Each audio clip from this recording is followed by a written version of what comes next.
Mamma, che senso ha fare una legge contro i crimini d'odio? Non dovrebbe essere automatico punirli?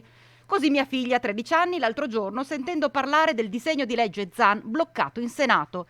E come non darle ragione? Purtroppo la realtà è ben diversa se si pensa che non solo i crimini d'odio in generale non vengono puniti, ma il disegno di legge in questione, che mira a tutelare le vittime di misoginia, di abilismo e di omotransfobia, non è ancora stato calendarizzato nonostante sia stato approvato alla Camera.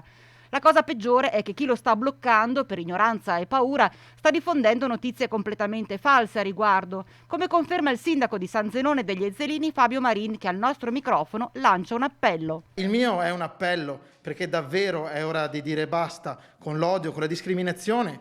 Con questa legge si va un po' a mettere il nome a quelle che sono le violenze e le discriminazioni che vengono fatte, proprio perché ci sono i moventi quando una persona commette un delitto e quando quindi viene processata. Lei è mai stato vittima di episodi di odio per quanto concerne proprio il suo orientamento sessuale? Purtroppo ne ho subite tante, sono quelle che forse oggi mi hanno reso più forte, però se magari non ci fossero state sarebbe stato sicuramente meglio. E più che altro se ci fosse stata giustizia verso chi mi ha fatto passare veramente dei giorni, delle serate, delle nottate brutte, terribili a causa del mio orientamento, sarebbe stato forse tutto più facile per me.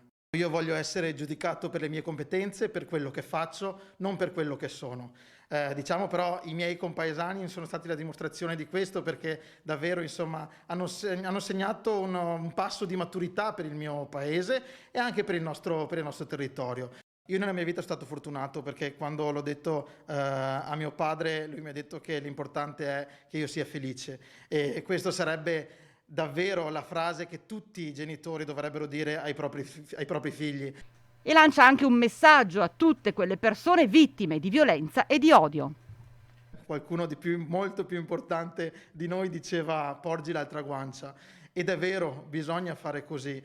Bisogna cercare di far capire alle persone che non la pensano come te, che ti discriminano, che purtroppo rimangono chiusi nella loro ignoranza, che siamo diversi da nessuno, o forse che la diversità è bellezza e non è di certo qualcosa di cui vergognarsi e per il quale bisogna andarci contro. Essere diversi, essere qualcos'altro arricchisce quello che siamo, colora anche il nostro mondo.